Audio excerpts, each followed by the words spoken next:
Well, I love this kind of stuff.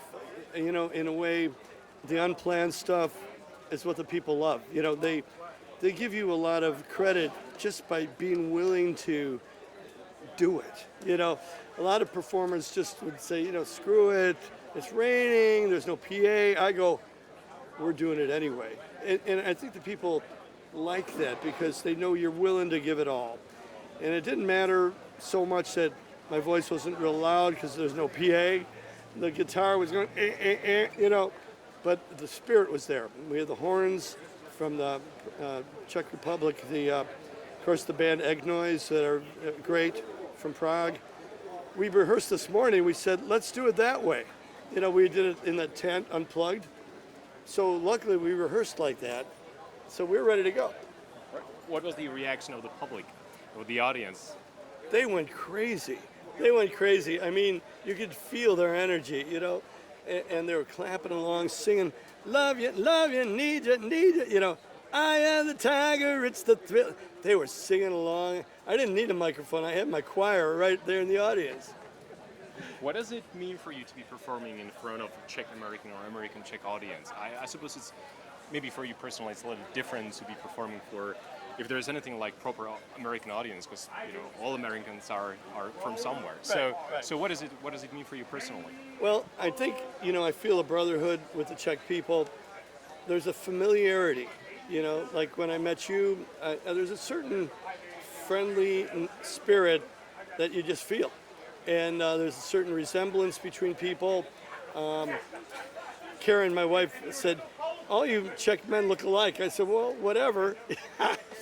I think it was a compliment. I'm hoping it was a compliment. But I love the Czech people. They're friendly, they're warm, but they also don't take no shit from nobody. You know, they're the real thing, and they can spot a phony a mile away. And I appreciate that. Did this help you in your life as well, to spot a phony a mile away? Man, I haven't always been the best at it. But yeah, overall, my gut is pretty good. If my gut is saying, you know, stay away from that guy, stay away from that girl, I stay away. I like people that support my spirit, that are people, good people like me, that give it all and not worried about the bottom line. You know what? The money will come if you do the next right thing. And that's my whole theory. Perfect. Well, why don't we get to music as well, Sure. a little bit at least. Sure. When you wrote Eye of the Tiger or Vehicle, did you expect these songs to be big hits? Is there anything that kind of goes through your mind when you're writing and saying, well, you know, this may kind of hit the right nerve or not? Great question. A Vehicle, we didn't have a clue how big this would be. We recorded it, we put it forth on a demo tape that we sent to Warner Brothers Records. We didn't value it. We thought it was, it's kind of a fun song, but it's not a hit. You know, we didn't know. I was 18. You know, who knew? And we sent it to the record company, and Warner Brothers goes, well, those first three songs they really suck. But that fourth song, Vehicle, it's a smash. We go, really? Now, Eye of the Tiger was a little different. We wrote that specifically for the movie. And when Stallone said, hey, yo, I love that song, you guys did it, you know, we kind of knew it was going to be a big song. But that was back in '82. What amazes me is that it's still around in the year 2015.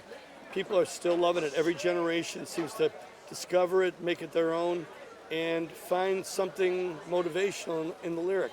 So the surprise with that song is how long it has lasted.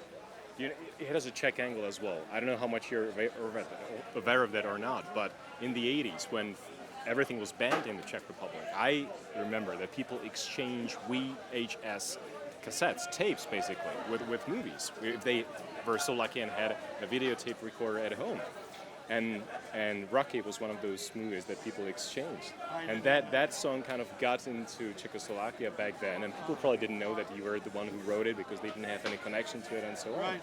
So that there is an angle that I just wanted to kind of add to it as well. But that's great. I didn't know that, and I'm glad I could have been a part of that revolution. All right, perfect. Well, I read an article a long time ago when you mentioned that you're not writing protest songs, right, and it's more like social commentary. That's what you used. What did I say? Yeah, social commentary. What did you mean by that? What is that? Well, I've never been really political because it's not my thing. You know, I mean, some of my songs like Burning Heart from Rocky IV, that has a political overtone, East versus West, Man against man, will against will, because the plot, the script dictated that story. And I love that song, you know. In the burning heart, just about to burst, there's a quest for answers and unquenchable thirst. In the darkest night, rising like a spire. In the burning heart, the unmistakable fire. It's about that fire inside. You know, and it doesn't matter if you're from the east, from the west, from the south, from the north. It's all one spirit. And that's what I was trying to get across. What's going on? Já myslím, že to můžu říct, i když tohle vždycky tahle měřítka nejsou tak úplně jednoduchá. Ale já myslím, že především jsme se pokusili udělat výjimečnou akci, výjimečnou přehlídku, která se nebude asi příliš brzy opakovat, bohužel.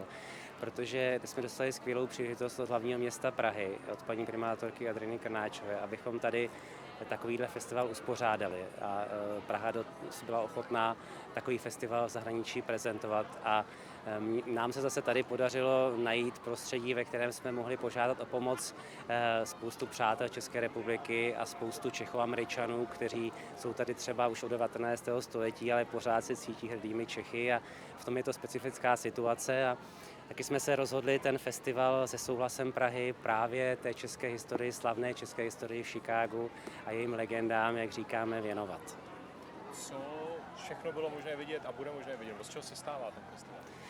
Tak ten festival jsme se pokusili sestavit také tak, aby právě jsme si už ověřili při minulém vlastně mém působení v Chicagu, že myslím, že tady zajímá Američany taková ta vazba naše na Chicago. Takže proto jsme se pokusili oslovit osobnosti, jako je Jim Peterik, který tady dnes předvedl skvělou show ve stanu a hlavně tedy byl ochoten zaštítit ten festival, ten dnešní pražský Rockfest s tím svým jménem a bylo to tedy hosted by Jim Peterik a podobně tedy slavnou hollywoodskou hvězdu Kim Novak, aby zase představila české filmy, aby upoutala tím, že předvede svůj jeden nejslavnějších filmů Vertigo v Chicagu a Chicago Tribune, největší deník, okamžitě oznámil, Kim Novak se vrací do Chicaga, aby podpořila Dny Prahy. Takže tímhle způsobem, protože si myslím, že pro naše umělce je nejsložitější v Americe získat pozornost Američanů, získat pozornost velkých pódií, která většinou nerada riskují to, že pozvou neznámého zpěváka. Takže když já se snažím, a snažil jsem se třeba od toho podzimu, co jsem přijel pro ty Dny Prahy získat pro ty naše vystoupení významná pódia, tak vždycky byly otázky, a jaké mají kapely historii, turné po Spojených státech, jakou mají prodejnost v globálně svých desek. Takže tohle myslím, že byla také snaha naše představit českou kulturu. Myslím, že i to nejlepší z české kultury, abychom pro Prahu a pro Českou republiku tímto festivalem získali pozornost. Naše snaha byla zaujmout Chicagu, že jsme opět zpět a že se snažíme, že tady máme firmy, že tady máme studenty, že tady máme profesory a takhle se prezentovat. Jak se vám to, a to poslední otázka začíná pršet zase trochu víc, jak se vám tohleto daří? Jaké reakce jste zaznamenali?